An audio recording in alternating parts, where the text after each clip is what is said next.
ਅੱਜ ਦੇ ਇਸ ਐਕਸਪਲੇਨਰ ਵਿੱਚ ਆਪਾਂ ਇੱਕ ਬਹੁਤ ਹੀ ਦਿਲਚਸਪ ਅਤੇ ਜ਼ਿੰਦਗੀ ਬਦਲਣ ਵਾਲੇ ਵਿਸ਼ੇ ਤੇ ਗੱਲ ਕਰਨ ਜਾ ਰਹੇ ਹਾਂ। ਤਬਦੀਲੀ ਲਈ 5 ਪ੍ਰੇਰਨਾਵਾਂ। ਇਹ ਸਿਰਫ ਕੁਝ ਖਿਆਲਾਂ ਦਾ ਇਕੱਠ ਨਹੀਂ ਹੈ, ਬਲਕਿ ਇੱਕ ਅਜਿਹਾ ਢਾਂਚਾ ਹੈ ਜੋ ਕਿਸੇ ਵੀ ਇਨਸਾਨ ਦੀ ਜ਼ਿੰਦਗੀ ਨੂੰ ਪੂਰੀ ਤਰ੍ਹਾਂ ਬਦਲਣ ਦੀ ਤਾਕਤ ਰੱਖਦਾ ਹੈ। ਪੂਰੇ ਧਿਆਨ ਨਾਲ ਇਸ ਸਫ਼ਰ ਦਾ ਹਿੱਸਾ ਬਣੋ, ਕਿਉਂਕਿ ਅੱਜ ਦੀ ਇਹ ਚਰਚਾ ਵਾਕਈ ਬਹੁਤ ਪ੍ਰੇਰਨਾਦਾਇਕ ਹੋਣ ਵਾਲੀ ਹੈ। ਹੁਣ ਸੋਚਣ ਵਾਲੀ ਗੱਲ ਇਹ ਹੈ ਕਿ ਅਸਲ ਵਿੱਚ ਨਿੱਜੀ ਤਬਦੀਲੀ ਯਾਨੀ ਪਰਸਨਲ ਟਰਾਂਸਫਰਮੇਸ਼ਨ ਦੀ ਸ਼ੁਰੂਆਤ ਹੁੰਦੀ ਕਿਵੇਂ ਹੈ। ਜਦੋਂ ਕੋਈ ਇਨਸਾਨ ਬਿਲਕੁਲ ਨਿਰਾਸ਼ ਜਾਂ ਗੁਆਚਿਆ ਹੋਇਆ ਮਹਿਸੂਸ ਕਰ ਰਿਹਾ ਹੋਵੇ ਤਾਂ ਸੱਚਮੁੱਚ ਸਫਲ ਅਤੇ ਖੁਸ਼ਹਾਲ ਬਣਨ ਵੱਲ ਪਹਿਲਾ ਕਦਮ ਕੀ ਹੋਣਾ ਚਾਹੀਦਾ ਹੈ? ਇਹ ਕੋਈ ਰਾਤੋਂ-ਰਾਤ ਹੋਣ ਵਾਲਾ ਜਾਦੂ ਤਾਂ ਹੈ ਨਹੀਂ, ਹੈ ਨਾ? ਇਹ ਤਾਂ ਇੱਕ ਚੰਗਿਆੜੀ ਵਾਂਗ ਹੈ ਜਿਸ ਨੂੰ ਪਾਂਬੜ ਬਣਨ ਲਈ ਸਹੀ ਮਾਹੌਲ ਦੀ ਲੋੜ ਹੁੰਦੀ ਹੈ। ਆਪਾਂ ਅੱਜ ਇਸੇ ਚੰਗਿਆੜੀ ਬਾਰੇ ਸਮਝਾਂਗੇ। ਇਸ ਗੱਲ ਨੂੰ ਬਿਹਤਰ ਢੰਗ ਨਾਲ ਸਮਝਣ ਲਈ ਇੱਕ ਕਹਾਣੀ ਵੱਲ ਚੱਲਦੇ ਹਾਂ। ਫਰਜ਼ ਕਰੋ ਹਰੇ-ਭਰੇ ਪਹਾੜਾਂ 'ਚ ਵਿਚਕਾਰ ਇੱਕ ਬਹੁਤ ਹੀ ਸ਼ਾਂਤ ਪਿੰਡ ਹੈ, ਜਿੱਥੇ ਅਰਿਨ ਨਾਮ ਦਾ ਇੱਕ ਨੌਜਵਾਨ ਰਹਿੰਦਾ ਸੀ। ਅਰਿਨ ਅਕਸਰ ਗੁਆਚਿਆ ਰਹਿੰਦਾ ਸੀ ਅਤੇ ਉਸ ਦਾ ਇਹ ਪੱਕਾ ਵਿਸ਼ਵਾਸ ਬਣ ਚੁੱਕਾ ਸੀ ਕਿ ਉਸ ਦੀ ਜ਼ਿੰਦਗੀ ਕਦੇ ਨਹੀਂ ਬਦਲਣ ਵਾਲੀ। ਇਹ ਅਹਿਸਾਸ ਸਾਡੇ ਵਿੱਚੋਂ ਬਹੁਤਿਆਂ ਨੇ ਕਦੇ ਨਾ ਕਦੇ ਮਹਿਸੂਸ ਕੀਤਾ ਹੋਵੇਗਾ। ਪਰ ਫਿਰ ਪਿੰਡ ਵਿੱਚ ਇੱਕ ਬਜ਼ੁਰਗ ਯਾਤਰੀ ਆਇਆ ਅਤੇ ਬਸ ਇੱਥੋਂ ਹੀ ਅਰਿਨ ਦੀ ਜ਼ਿੰਦਗੀ ਦਾ ਰੁਖ ਬਦਲ ਗਿਆ। ਉਸ ਬਜ਼ੁਰਗ ਯਾਤਰੀ ਨੇ ਅਰਿਨ ਨੂੰ ਇੱਕ ਪੂਰਾ ਢਾਂਚਾ ਯਾਨੀ ਇੱਕ ਫਰੇਮਵਰਕ ਦਿੱਤਾ। ਇਹ 5 ਕਦਮ ਸਨ ਜੋ ਅੱਗੇ ਦੇ ਸਫ਼ਰ ਲਈ ਬਹੁਤ ਜ਼ਰੂਰੀ ਸੰਦ ਵਜੋਂ ਕੰਮ ਕਰਦੇ ਹਨ। ਪਹਿਲਾ, ਆਪਣੇ ਆਪ ਤੇ ਵਿਸ਼ਵਾਸ ਕਰਨਾ। ਦੂਜਾ, ਸਿੱਖਣਾ ਕਦੇ ਨਾ ਛੱਡਣਾ। ਤੀਜਾ, ਸਬਰ ਨਾਲ ਮਿਹਨਤ ਕਰਨਾ। ਚੌਥਾ, ਦੂਜਿਆਂ ਦੀ ਮਦਦ ਕਰਨਾ।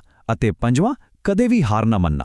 ਆਪਾਂ ਕਹਿ ਸਕਦੇ ਹਾਂ ਕਿ ਇਹ 5 ਪ੍ਰੇਰਨਾਵਾਂ ਹੀ ਉਹ ਮਜ਼ਬੂਤ ਨੀਂਹ ਹਨ ਜਿਸ ਤੇ ਸਫਲਤਾ ਦੀ ਵੱਡੀ ਤੋਂ ਵੱਡੀ ਇਮਾਰਤ ਖੜੀ ਕੀਤੀ ਜਾ ਸਕਦੀ ਹੈ। ਤਾਂ ਆਪਾਂ ਪਹਿਲੇ ਪੜਾਅ ਤੋਂ ਸ਼ੁਰੂਆਤ ਕਰਦੇ ਹਾਂ, ਅੰਦਰੂਨੀ ਸੋਚ ਨੂੰ ਬਦਲਣਾ। ਬਾਹਰੀ ਦੁਨੀਆ ਵਿੱਚ ਕੋਈ ਵੀ ਐਕਸ਼ਨ ਲੈਣ ਤੋਂ ਪਹਿਲਾਂ ਦਿਮਾਗੀ ਤੌਰ ਤੇ ਮਾਨਸਿਕ ਤਬਦੀਲੀਆਂ ਦਾ ਹੋਣਾ ਸਭ ਤੋਂ ਜ਼ਰੂਰੀ ਹੈ। ਯਾਤਰੀ ਦੀ ਪਹਿਲੀ ਸਲਾਹ ਬਹੁਤ ਕਮਾਲ ਦੀ ਸੀ। ਉਸਨੇ ਕਿਹਾ ਕਿ ਜ਼ਿੰਦਗੀ ਨੂੰ ਬਦਲਣ ਦਾ ਪਹਿਲਾ ਕਦਮ ਇਹ ਮੰਨਣਾ ਹੈ ਕਿ ਇਹ ਸੰਭਵ ਹੈ। ਜਦੋਂ ਅਰਿਨ ਨੇ ਆਪਣੀਆਂ ਕਾਬਲੀਅਤਾਂ ਤੇ ਭਰੋਸਾ ਕਰਨਾ ਸ਼ੁਰੂ ਕੀਤਾ ਤਾਂ ਇੱਕ ਬਹੁਤ ਵੱਡੀ ਤਬਦੀਲੀ ਆਈ। ਫੇਲ ਹੋਣ ਦਾ ਜੋ ਡਰ ਪਹਿਲਾਂ ਉਸ ਨੂੰ ਰੋਕ ਕੇ ਰੱਖਦਾ ਸੀ, ਉਹ ਹੌਲੀ-ਹੌਲੀ ਗਾਇਬ ਹੋਣ ਲੱਗਾ ਅਤੇ ਉਸਨੇ ਨਵੀਆਂ ਚੀਜ਼ਾਂ ਦੀ ਕੋਸ਼ਿਸ਼ ਕਰਨੀ ਸ਼ੁਰੂ ਕਰ ਦਿੱਤੀ। ਸੱਚਮੁੱਚ ਅੰਦਰੂਨੀ ਵਿਸ਼ਵਾਸ ਹੀ ਡਰ ਨੂੰ ਹਰਾਉਣ ਦਾ ਸਭ ਤੋਂ ਵੱਡਾ ਹਥਿਆਰ ਹੈ। ਇਸ ਤੋਂ ਬਾਅਦ ਦੂਜੀ ਅੰਦਰੂਨੀ ਤਬਦੀਲੀ ਆਈ। ਯਾਤਰੀ ਨੇ ਅਰਿਨ ਦੇ ਹੱਥ ਵਿੱਚ ਇੱਕ ਛੋਟੀ ਜਿਹੀ ਕਿਤਾਬ ਦਿੱਤੀ ਤੇ ਕਿਹਾ, ਗਿਆਨ ਦਰਵਾਜ਼ੇ ਖੋਲ੍ਹਦਾ ਹੈ। ਕਿੰਨੀ ਸਿੱਧੀ ਪਰ ਡੂੰਘੀ ਗੱਲ ਹੈ ਨਾ? ਇਕੱਲਾ ਵਿਸ਼ਵਾਸ ਕਾਫੀ ਨਹੀਂ ਹੁੰਦਾ। ਦਿਮਾਗ ਨੂੰ ਵਿਸ਼ਾਲ ਕਰਨ ਲਈ ਜਾਣਕਾਰੀ ਅਤੇ ਸਿੱਖਿਆ ਦੀ ਬਹੁਤ ਲੋੜ ਹੁੰਦੀ ਹੈ। ਗਿਆਨ ਸਾਨੂੰ ਉਹ ਰਾਹ ਅਤੇ ਸੰਭਾਵਨਾਵਾਂ ਦਿਖਾਉਂਦਾ ਹੈ ਜੋ ਸ਼ਾਇਦ ਪਹਿਲਾਂ ਸਾਡੀ ਨਜ਼ਰ ਤੋਂ ਓਹਲੇ ਹੁੰਦੀਆਂ ਹਨ। ਤੇ ਲਗਾਤਾਰ ਸਿੱਖਣ ਦਾ ਅਸਰ ਸਮੇਂ ਦੇ ਨਾਲ ਕਿਵੇਂ ਦਿਖਿਆ? ਪਹਿਲੇ ਦਿਨ ਸਿਰਫ ਇੱਕ ਛੋਟੀ ਜਿਹੀ ਕਿਤਾਬ ਪੜ੍ਹਨ ਤੋਂ ਸ਼ੁਰੂਆਤ ਹੋਈ। ਕੁਝ ਮਹੀਨਿਆਂ ਬਾਅਦ ਅਰਿਨ ਨੇ ਖੇਤੀ ਅਤੇ ਵਪਾਰ ਵਰਗੇ ਵਿਹਾਰਕ ਹੁਨਰ ਸਿੱਖ ਲਏ ਸਨ ਅਤੇ ਜਿਵੇਂ-ਜਿਵੇਂ ਸਾਲ ਬੀਤਦੇ ਗਏ, ਉਸ ਦੀ ਸੋਚ ਸਿਰਫ ਪਿੰਡ ਦੀਆਂ ਹੱਦਾਂ ਤੱਕ ਸੀਮਿਤ ਨਾ ਰਹੀ, ਬਲਕਿ ਪੂਰੀ ਦੁਨੀਆ ਤੱਕ ਫੈਲ ਗਈ। ਰੋਜ਼ ਕੁਝ ਨਵਾਂ ਸਿੱਖਣ ਦੀ ਇਹ ਛੋਟੀ ਜਿਹੀ ਆਦਤ ਸਮੇਂ ਦੇ ਨਾਲ ਦਿਮਾਗ ਨੂੰ ਬਹੁਤ ਮਜ਼ਬੂਤ ਅਤੇ ਸਮਰਥ ਬਣਾ ਦਿੰਦੀ ਹੈ। ਹੁਣ ਆਉਂਦੇ ਹਾਂ ਦੂਜੇ ਪੜਾਅ ਤੇ, ਕਦਮ ਚੁੱਕਣਾ ਅਤੇ ਭਾਈਚਾਰਾ ਯਾਨੀ ਕਮਿਊਨਿਟੀ ਬਣਾਉਣਾ। ਅੰਦਰੂਨੀ ਤਬਦੀਲੀ ਤੋਂ ਬਾਅਦ ਹੁਣ ਵਾਰੀ ਸੀ ਇਹ ਦੇਖਣ ਦੀ ਕਿ ਵਿਅਕਤੀਗਤ ਤਬਦੀਲੀ ਆਲੇ-ਦੁਆਲੇ ਦੇ ਲੋਕਾਂ ਤੇ ਕਿਵੇਂ ਅਸਰ ਪਾਉਂਦੀ ਹੈ। ਯਾਤਰੀ ਨੇ ਇੱਕ ਬਹੁਤ ਹੀ ਸ਼ਾਨਦਾਰ ਮਿਸਾਲ ਦਿੱਤੀ ਸੀ। ਸੁਪਨੇ ਰੁੱਖਾਂ ਵਾਂਗ ਹੌਲੀ-ਹੌਲੀ ਵੱਧਦੇ ਹਨ। ਇੱਥੇ ਗੱਲ ਹੋ ਰਹੀ ਹੈ ਸਬਰ ਦੀ। ਅਰਿਨ ਨੇ ਬਿਨਾਂ ਹਾਰ ਮੰਨੇ ਹਰ ਸਵੇਰ ਅਤੇ ਸ਼ਾਮ ਕੰਮ ਕਰਨਾ ਸ਼ੁਰੂ ਕਰ ਦਿੱਤਾ। ਆਪਾਂ ਸਾਰੇ ਜਾਣਦੇ ਹਾਂ ਕਿ ਜਦੋਂ ਮਿਹਨਤ ਦਾ ਫਲ ਤੁਰੰਤ ਨਾ ਮਿਲੇ ਤਾਂ ਸਬਰ ਰੱਖਣਾ ਕਿੰਨਾ ਔਖਾ ਲੱਗਦਾ ਹੈ। ਪਰ ਸੱਚਾਈ ਇਹੀ ਹੈ ਕਿ ਸਬਰ ਦੇ ਨਾਲ ਲਗਾਤਾਰ ਕੀਤੀ ਗਈ ਮਿਹਨਤ ਹਮੇਸ਼ਾ ਰੰਗ ਲਿਆਉਂਦੀ ਹੈ, ਬਿਲਕੁਲ ਉਵੇਂ ਜਿਵੇਂ ਇੱਕ ਛੋਟਾ ਜਿਹਾ ਬੀਜ ਇੱਕ ਦਿਨ ਵਿਸ਼ਾਲ ਰੁੱਖ ਬਣ ਜਾਂਦਾ ਹੈ। ਚੌਥੀ ਪ੍ਰੇਰਨਾ ਹੈ ਦੂਜਿਆਂ ਦੇ ਕੰਮ ਆਉਣਾ। ਕੜਾਕੇ ਦੀਆਂ ਸਰਦੀਆਂ ਦੇ ਮੌਸਮ ਵਿੱਚ ਅਰਿਨ ਨੇ ਆਪਣੇ ਸੰਘਰਸ਼ ਕਰ ਰਹੇ ਗੁਆਂਢੀਆਂ ਦੀ ਬਹੁਤ ਮਦਦ ਕੀਤੀ, ਉਹ ਵੀ ਬਿਨਾਂ ਇਹ ਸੋਚੇ ਕਿ ਬਦਲੇ ਵਿੱਚ ਉਸ ਨੂੰ ਕੀ ਮਿਲੇਗਾ। ਇਹ ਸਿਰਫ ਇੱਕ ਨੇਕੀ ਦਾ ਕੰਮ ਨਹੀਂ ਸੀ, ਬਲਕਿ ਇਹ ਮਜ਼ਬੂਤ ਰਿਸ਼ਤਿਆਂ ਅਤੇ ਇੱਕ ਡੂੰਘੀ ਦੋਸਤੀ ਦੀ ਨੀਂਹ ਰੱਖਣ ਵਾਲਾ ਅਹਿਮ ਕਦਮ ਸੀ। ਅਤੇ ਇਸ ਬਿਨਾਂ ਸਵਾਰਥ ਕੀਤੀ ਗਈ ਮਦਦ ਦਾ ਇੱਕ ਸਿੱਧਾ ਅਤੇ ਠੋਸ ਨਤੀਜਾ ਨਿਕਲਿਆ। ਜਦੋਂ ਅਰਿਨ ਨੂੰ ਖੁਦ ਮਦਦ ਦੀ ਲੋੜ ਪਈ ਤਾਂ ਪੂਰਾ ਪਿੰਡ ਉਸ ਦੇ ਨਾਲ ਆ ਕੇ ਖੜਾ ਹੋ ਗਿਆ।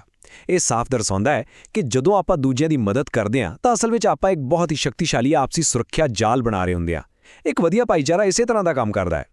ਚੱਲੋ ਹੁਣ ਵਧਦੇ ਹਾਂ ਤੀਜੇ ਪੜਾਅ ਵੱਲ, ਅਸਫਲਤਾ ਯਾਨੀ ਫੇਲੀਅਰ ਦੇ ਅਰਥ ਨੂੰ ਮੁੜ ਪਰਿਭਾਸ਼ਿਤ ਕਰਨਾ।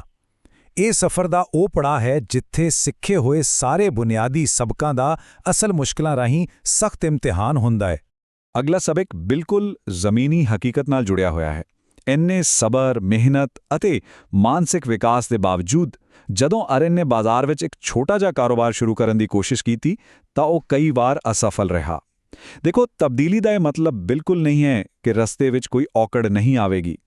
ਨਵੇਂ ਕੰਮਾਂ ਵਿੱਚ ਫੇਲ ਹੋਣਾ ਬਹੁਤ ਆਮ ਗੱਲ ਹੈ, ਪਰ ਅਸਲ ਫਰਕ ਇਸ ਗੱਲ ਨਾਲ ਪੈਂਦਾ ਹੈ ਕਿ ਅਸੀਂ ਉਸ ਅਸਫਲਤਾ ਦਾ ਸਾਹਮਣਾ ਕਿਵੇਂ ਕਰਦੇ ਹਾਂ।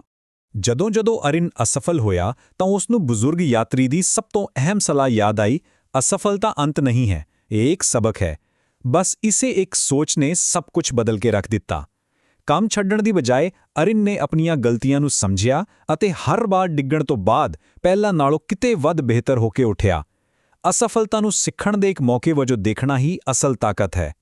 ਇਸ ਸਭ ਦਾ ਨਤੀਜਾ ਇੱਕ ਬਹੁਤ ਹੀ ਸਪਸ਼ਟ ਬਦਲਾਵ। ਆਪਾਂ ਆਸਾਨੀ ਨਾਲ ਤੁਲਨਾ ਕਰ ਸਕਦੇ ਹਾਂ। ਇੱਕ ਪਾਸੇ ਹੈ ਪਹਿਲਾਂ ਵਾਲਾ ਅਰਿਨ ਜੋ ਗੁਆਚਿਆ ਹੋਇਆ ਸੀ ਅਤੇ ਫੇਲ ਹੋਣ ਤੋਂ ਡਰਦਾ ਸੀ, ਅਤੇ ਦੂਜੇ ਪਾਸੇ ਹੈ ਅੱਜ ਦਾ ਅਰਿਨ ਜਿਸ ਨੇ ਆਪਣੀ ਕਾਬਲੀਅਤ ਤੇ ਭਰੋਸਾ ਕਰਨਾ ਸਿੱਖ ਲਿਆ ਹੈ ਅਤੇ ਹਰ ਅਸਫਲਤਾ ਤੋਂ ਬਾਅਦ ਖੁਦ ਵਿੱਚ ਸੁਧਾਰ ਲਿਆਂਦਾ। ਇਹ ਗੱਲ ਪੱਕੀ ਹੈ ਕਿ ਹਿੰਮਤ ਅਤੇ ਕਾਬਲੀਅਤ ਕੋਈ ਜਨਮ ਤੋਂ ਮਿਲਣ ਵਾਲੀ ਦਾਤ ਨਹੀਂ ਹੈ, ਇਹਨਾਂ ਨੂੰ ਸਿੱਖਿਆ ਜਾ ਸਕਦਾ ਹੈ। ਸਹੀ ਸੋਚ ਨਾਲ ਕੋਈ ਵੀ ਇਨਸਾਨ ਖੁਦ ਨੂੰ ਇਸੇ ਤਰ੍ਹਾਂ ਬਦਲ ਸਕਦਾ ਹੈ। ਹੁਣ ਆਪਾਂ ਪਹੁੰਚਦੇ ਹਾਂ ਆਖਰੀ ਪੜਾਅ ਤੇ, ਤਬਦੀਲੀ ਦੀ ਵਿਰਾਸਤ। ਇੱਥੇ ਆਪਾਂ ਦੇਖਾਂਗੇ ਕਿ ਇਸ ਪੂਰੀ ਕਹਾਣੀ ਦਾ ਸਫਲ ਨਤੀਜਾ ਕੀ ਨਿਕਲਿਆ ਅਤੇ ਇਹਨਾਂ 5 ਪ੍ਰੇਰਨਾਵਾਂ ਨੂੰ ਲਗਾਤਾਰ ਵਰਤਣ ਦਾ ਲੰਬੇ ਸਮੇਂ ਵਿੱਚ ਕੀ ਅਸਰ ਹੁੰਦਾ ਹੈ। ਜੇ ਆਪਾਂ ਇਸ ਪੂਰੀ ਚਰਚਾ ਦਾ ਨਿਚੋੜ ਕੱਢੀਏ ਤਾਂ ਇਹ ਇੱਕ ਸਫਲ ਅਤੇ ਖੁਸ਼ਹਾਲ ਜੀਵਨ ਦਾ ਪੱਕਾ ਫਾਰਮੂਲਾ ਬਣ ਜਾਂਦਾ ਹੈ। ਕੀ ਹੈ ਇਹ ਫਾਰਮੂਲਾ? ਖੁਦ ਤੇ ਵਿਸ਼ਵਾਸ ਕਰਨਾ, ਰੋਜ਼ ਕੁਝ ਨਵਾਂ ਸਿੱਖਣਾ, ਸਬਰ ਨਾਲ ਡਟੇ ਰਹਿਣਾ, ਬਿਨਾਂ ਸਵਾਰਥ ਦੂਜਿਆਂ ਦੇ ਕੰਮ ਆਉਣਾ ਅਤੇ ਚਾਹੇ ਕੁਝ ਵੀ ਹੋ ਜਾਵੇ ਕਦੇ ਹਾਰ ਨਾ ਮੰਨਣਾ। ਇਹ ਸਿਰਫ ਕਿਤਾਬੀ ਗੱਲਾਂ ਨਹੀਂ ਹਨ, ਇਹ ਉਹ ਪ੍ਰੈਕਟੀਕਲ ਕਦਮ ਹਨ ਜਿਨ੍ਹਾਂ ਨੇ ਅਰਿਨ ਨੂੰ ਸਫਲ ਬਣਾਇਆ ਅਤੇ ਉਸ ਦੀ ਇਸ ਕਹਾਣੀ ਨੇ ਪਤਾ ਨਹੀਂ ਕਿੰਨੇ ਹੋਰ ਲੋਕਾਂ ਨੂੰ ਆਪਣੀ ਜ਼ਿੰਦਗੀ ਬਦਲਣ ਲਈ ਪ੍ਰੇਰਿਤ ਕੀਤਾ ਹੈ। ਤਾਂ ਇਸ ਐਕਸਪਲੇਨਰ ਦੇ ਅੰਤ ਵਿੱਚ ਇੱਕ ਬਹੁਤ ਹੀ ਡੂੰਘਾ ਸਵਾਲ ਉੱਠਦਾ ਹੈ, ਇਹਨਾਂ 5 ਸਬਕਾਂ ਵਿੱਚੋਂ ਕਿਹੜਾ ਸਬਕ ਅਗਲੀ ਵੱਡੀ ਤਬਦੀਲੀ ਦੀ ਸ਼ੁਰੂਆਤ ਕਰੇਗਾ? ਇਹ ਫਰੇਮਵਰਕ ਬਿਲਕੁਲ ਤਿਆਰ ਹੈ, ਲੋੜ ਹੈ ਤਾਂ ਬਸ ਇਸ ਨੂੰ ਸਮਝ ਕੇ ਅਮਲ ਵਿੱਚ ਲਿਆਉਣ ਦੀ।